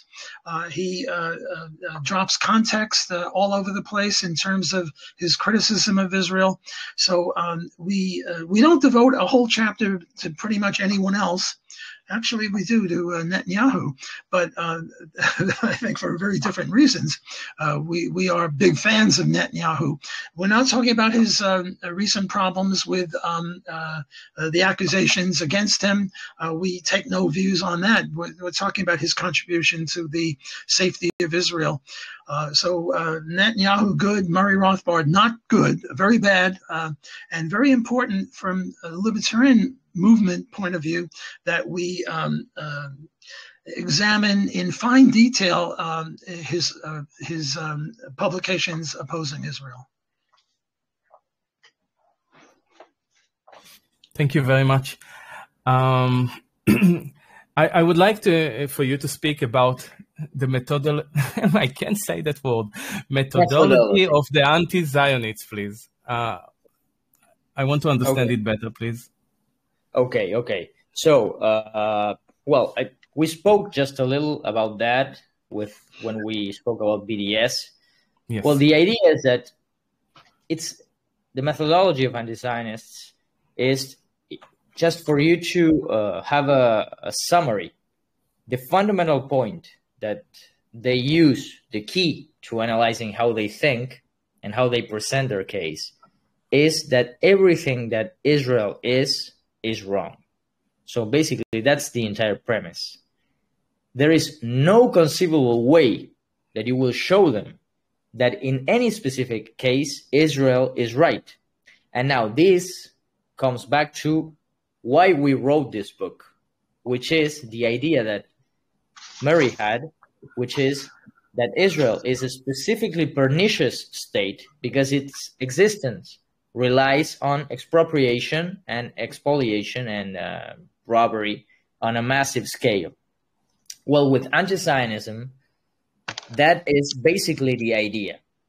And together with anti-Semitism, anti-Zionism gains or adapts previous arguments against the Jews to the state of Israel. For example, if the Jews in the past controlled the banking system, now it's the Zionists. If the Jews in the past controlled the media, now it's the Zionists. If the Jews in the past poisoned the water in the Middle Ages, now it's the Zionists that are doing that for the Palestinians. When in the Middle Ages the Jews were like attacked for allegedly promoting the Black Plague or disease among the Gentile population, now the Zionists are doing the same thing with Palestinian Arabs. I mean, so it's basically, you take the myths up. For example, the idea of Jesus being a Palestinian and, of course, the Jews killing him.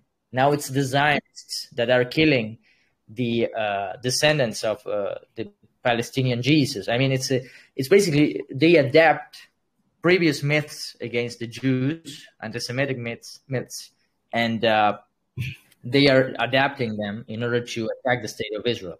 So it's like an updating, okay? Basically, that's the idea. Were you guys able to recognize someone who is orchestrating this kind of hatred? Is this like something that is orchestrated, like someone or something or an agenda or ideology who is behind this movement of anti-Zionists or anti-Israel? Well, it is part and parcel of a movement not only against Israel, but also against... I'm sorry, Alan? I think Alan has a small delay, and now we lost him. No, Alan? Go on. What I was saying is that this is part and parcel of a more general movement against capitalism. The woke people all around the world who are trying to cancel people on the college campuses. People have a certain view on abortion, a view on free enterprise, a view on Marxism. So the BDS and the anti-Zionists are aligned with the Marxists as well. We were talking about the methodology of the anti-Zionists. It's repetition. The continual barrage of criticism of Israel. If Israel does pretty much anything that other countries do, somehow Israel is guilty. Even though other countries, Alan mentioned, there's China with its problems, there's Cuba with its problems, North Korea with its problems. You never hear about that in the UN. Only Israel. If you were a Martian and you came down to the UN and you listened in, you'd say, "My God, Israel, the monster of all the countries."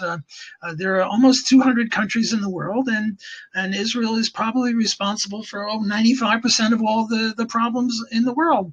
If you listen to this sort of echo chamber. You know, I would like to say in a nice way, you guys are actually responsible now for providing argumentation and evidence and tools for the average politician in Israel to actually say something of value. That's terrible. Now they can actually speak. Before they just made noises. You're very kind. Thank you. It's a wonderful job that you did. I would like to ask, in the last 3 years, we suffered greatly. The men and women here in Israel who cares about freedom, we suffered greatly from all the policies that the government have in regards to the corona. And basically they forced the vaccination in so many different ways, not really physically, but, you know, a lot of limitations and stuff like that. What is the, because the book is about Israel and you are well versed in that, what is the libertarian position about what happened with the vaccination here in Israel? My view on this is a little different than most libertarians, and perhaps Alan and I will disagree here. I'm an economist. One of the basic elements of economics is specialization and division of labor. You know, some people play chess well, grandmasters, and they're not good at playing the cello. And other people play the cello and they're not good at basketball. And there is such a thing as specialization and division of labor. And what do we, qua libertarians, specialize in? What is just law? We do not specialize in epidemiology and contagious diseases and medicine. Therefore, I think that the proper view of libertarians on this issue is one of modesty, which is unusual for libertarians because libertarians are not usually modest. Now, look, there was this woman, Typhoid Mary. She was totally innocent. She didn't know she was spreading typhoid, and she was working in a restaurant and spreading typhoid. Well, what's the proper way to deal with her? Well, you don't put her in jail because she lacked mens rea. She lacked a guilty conscience. She wasn't trying to kill anyone. But you certainly don't leave her out there in a restaurant infecting other people. You put her in a hotel and you treat her nicely, but you don't allow her out there. Are there any conditions under which it would be justified not only in making you have a mask, but in injecting stuff into your arm? Yes. If you exhaled and 20 miles away somebody got COVID or cancer, well, then, yes, it would be justified. So my view on this, which is unusual for libertarians, and I'm not sure if Alan agrees with me on this or not, is that we really have no strong views on this because we do not specialize in epidemiology and contagious diseases. So now, how do you have to decide this? Well, under anarcho-capitalism, the defense agencies would get together and decide. Under limited government libertarianism, the government would decide how best to do it. And unfortunately, I can't speak for Israel in this regard, but I can certainly speak for the U.S. What you have, you know, the people that want to use coerced masks and everyone has to have an injection, they're not really depending on the science, because to me the science means open discussion. And what they do is they tell doctors who disagree with the mainstream view that if you continue espousing your views, we'll take away your medical license. And yes. What they do to scientists, biologists, and chemists, they say, if you don't adhere to the proper views, we're going to fire you from your job as a professor. That's no way to run a railroad. That's no way to depend upon science. What should happen is roughly what happened with the Salk vaccine about polio when I was a kid in the 40s. There was no cancellation of people that disagreed, and you had controlled experiments, and you even had double-blind tests. Namely, they relied on the science, and the governments are not now relying on the science. So I think what should happen from a libertarian minarchist point of view is that the government should rely on science, which it doesn't now, at least in the United States, and then they should do whatever the scientists say. And it's possible that we should have coercive inoculations, but based on what's going on now, I think, the burden of proof is, from a libertarian point of view, the burden of proof rests with he who wants to do something that would seem to be an initiation of violence, namely compulsory injection. That seems to be an incursion and an invasion. vaccine. So the burden of proof rests on them, and I don't think they've come anywhere near meeting their burden of proof, not only for inoculation, but even for masks. So I think that the just government would engage in science and not do anything else, at least not now. Yes, well, my perspective about this is that I agree with most of what Walter said. Actually, we wrote a very, very brief essay that's published in a book co-authored by us, which is called The Austro-Libertarian Point of View, which covers the Austrian perspective from epistemology and methodology to public policy, like, for example, should drugs be legal? And there is a very brief article of ours about that that's called How Would a Libertarian Society Deal with a Pandemic?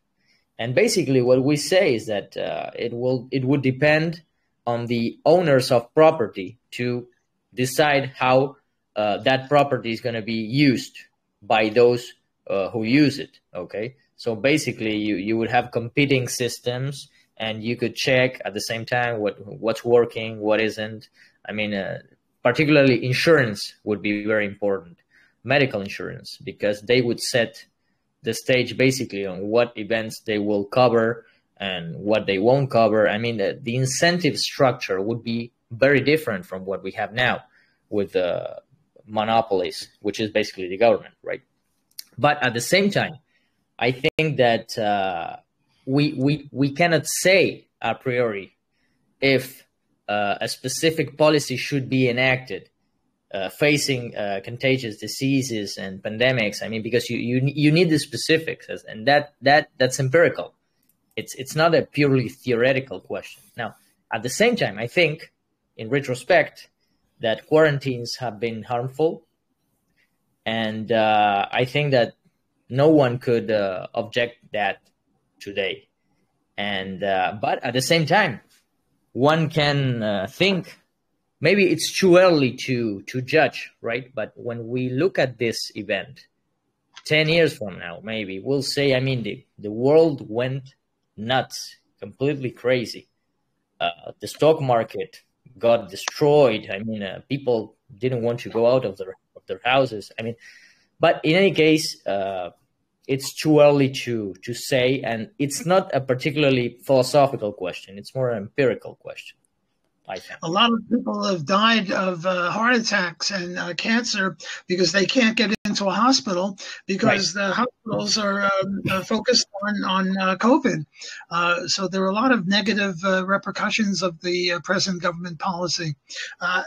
We've been at this almost 2 hours, and you young guys can keep going, but I'm an alta caca.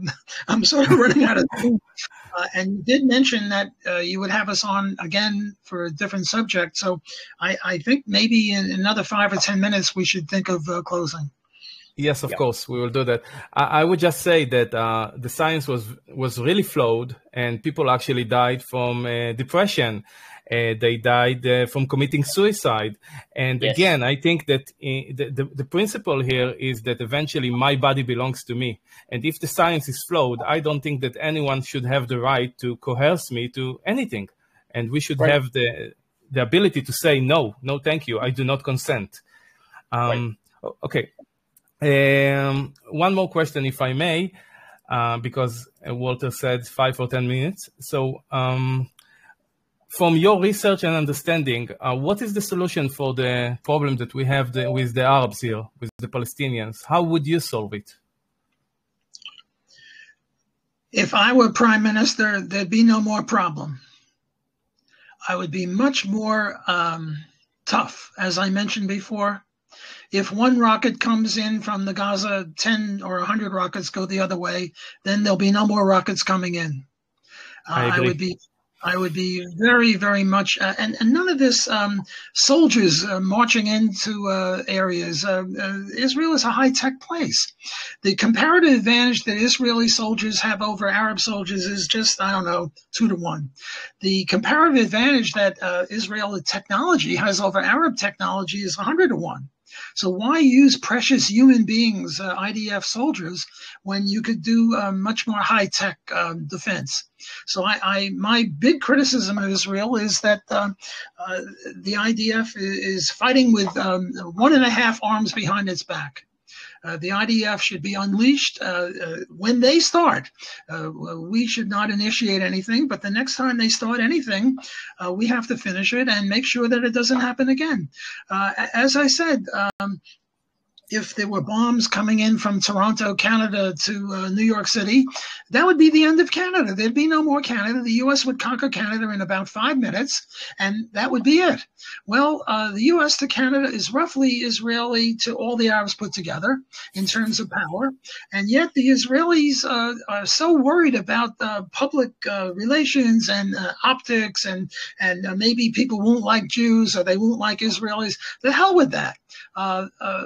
Don't keep not only losing the peace, you're losing the war also because you're not really fighting. Fight harder. I absolutely agree with you. Ellen, do you have... Yeah. Well, I agree with Walter, but at the same time, I would say that in that light, that the question should be reframed, because it's sometimes people ask, I mean, what would the solution be to this problem? The question that you must ask is, what is the problem? And the problem is that there is like an intention, right, to destroy the Jewish state, to destroy Israel. So if that is the problem, there is no solution. So alternatively, what is the solution to that problem, to that idea that Israel should be destroyed? Well, basically, Israel has to be very strong, and say, in a Jabotinsky light, we are here to stay. This is the Jewish state, and we will do whatever it takes in order to defend it and to keep its existence, okay? Or to keep it in existence. And so I think that's what happened during the last 5 years. And the Arab countries that actually made peace with Israel, the United Arab Emirates and others now, they saw that. I mean, actually, I think that this is true since 73, since the Yom Kippur War. Arab states understood that it's impossible to destroy the Jewish state. So Egypt made peace with Israel, then Jordan did the same thing, and now these other Arab countries. But, I mean, the Palestinian issue is a different one, and it will continue existing as long as the world tries to solve it by imposing this idea of the two-state solution. Because if this two-state solution would be a solution, it would be solved already. But it isn't. Because the problem is not a Palestinian state. The problem is the intention to destroy the Jewish state. So once that gets clear, and once Israelis understand this, particularly on the left, the situation will change, because no one will be looking for peace or looking forward to peace. No one would be expecting it, because it depends on the other person. It depends on the other side. If it would be up to the Israelis, there would be peace.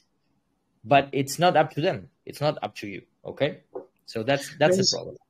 There was a very famous quote. I think it was Netanyahu, but I'm not sure. Something like, if the Arabs gave up their guns, there would be peace. If the Israelis gave up their guns, there would be no more Israel.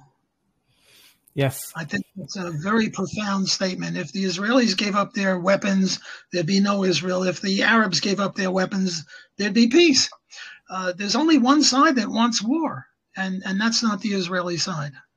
Yes. Yes, exactly. And as we have the right for self-defense, I think that next time something happens, it's about time we use our weapons properly. Is there anything else that you would like to add about the book? Something that we missed, something important that we need to emphasize, please? You've been very thorough. I think there should be a new flag, and it should say, "We're not going to Wyoming." Very nice. Ellen, anything else that you want to add, please? Well, if anyone, you and your group are interested in delving more deeply into the arguments that we present, sometimes we present them here in very, very simply, but it's everything very, very well explained in the book. there's a lot of research and a lot of literature that we could send you and you could see in the book. And so if you're interested, you can get to the book directly. Okay. Yes, in the promo, I put a link to the book. You can see it in the promo itself. It's available on Amazon and every other store. We just have one final question from Liran, and then I will say good night. Liran, go ahead. Hey, Walter and Ellen. My name is Liran. I believe I spoke with you, Walter, on the phone earlier. I was listening to the whole interview, and it was very, very interesting. I wanted to ask you a question according to some of the answers that you gave. So you tried to demonstrate a certain solution for the Israeli and Palestinian problem. So the one thing you said is that you would use more aggression from the Israeli side in order to solve the solution. And I think Ellen suggested some kind of political solution of changing a point of view. I wanted to ask, wouldn't you think that in a situation where government would not exist, we wouldn't even have to handle this kind of problems? Because the only way that this kind of aggression and this size of organized terror can exist is by having the power of the government or the power of the state over those things. Shall I answer first, Walter? Yeah, you go first. Okay, I think that it's very normal for libertarians to think of the state as the cause of war always, okay, which is overwhelmingly is 99% of the time.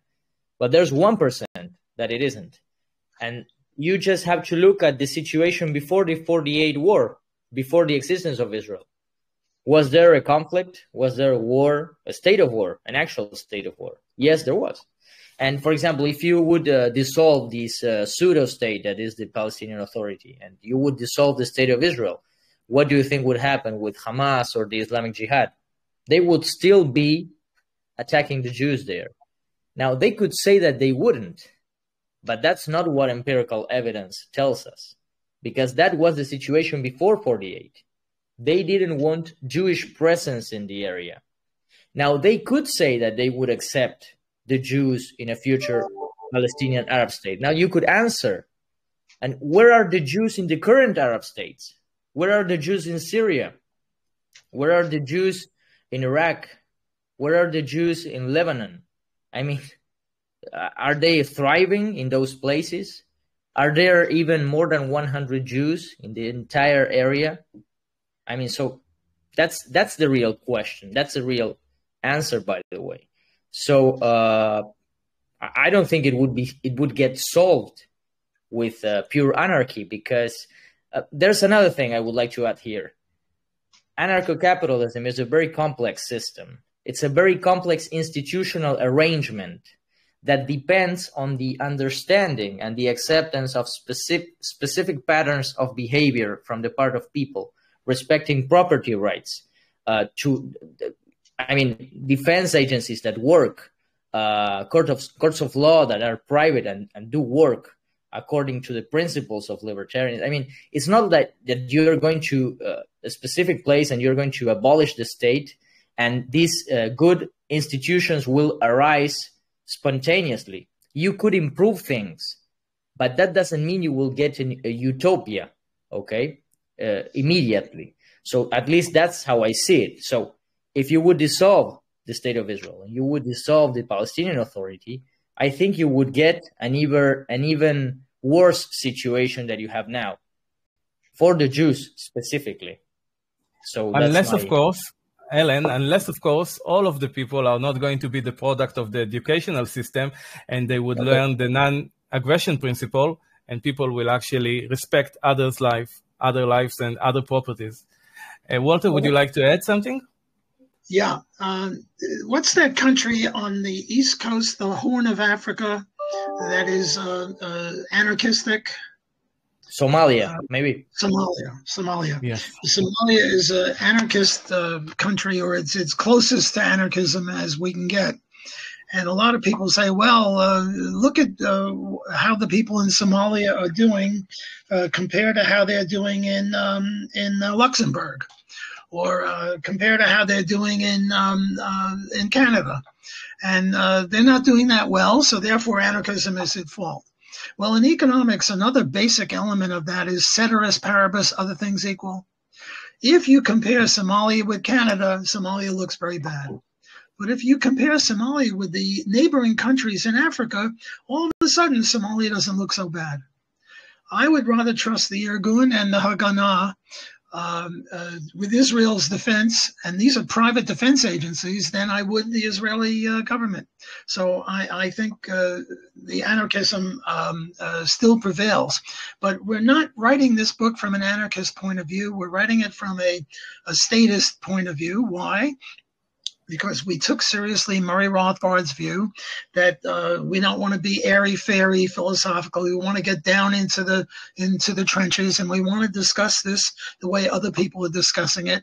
And nobody discusses the Israeli issue from the anarcho-capitalist point of view.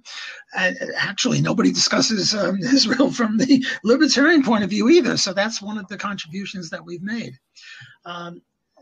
This business of being tough and having a more assertive, more aggressive stance is not really in the book. That was a question asked of us, and we responded. What this book is almost 500 pages of a labor of love to try to defend Israel against what we regard as the main criticism of it, namely private property rights. It doesn't deserve to own the land that it claims. The Arabs have a better claim. That's the main contribution of the book, not so much how should Israel deal with bombs or tunnels or people knifing Israeli citizens. That's not really what the book is about. It's very important and very interesting, but our book is much more on private property rights and defending Israel in that very limited sense. Yes, and you did an incredible work presenting the case. Mr. Walter E. Block and Ellen Futerman, I really appreciate your time and kindness and knowledge, and I will send you the video to both of you. Walter, with your permission, I will send the video of this recording to your son, if that's okay with you, so you don't lose it. And Ellen, I will send it to you privately, and I will spread it like wildfire in the Telegram so people can educate themselves. And I will try to communicate with you by email. Maybe we can bring you back again. Like, for example, who is going to build the roads? I can't imagine not having you speaking about that. Right. So, if just one thing, if anyone has any further questions or things that you want to ask us, please feel free to write us. And that's it. And get the book. Absolutely. The Classical Liberal Case for Israel, Walter E. Block and Ellen Futerman. Thank you very much, and see you next time. And thank you. Bye-bye. It's my pleasure. Walter, don't forget to leave. You have to press on the red button. Thank you. So, we are done. כל הכבוד, הרי, איזה רעיון. כל הכבוד. זה הקלטה? אוי, כן, שנייה. סטופ רקורדינג, כן.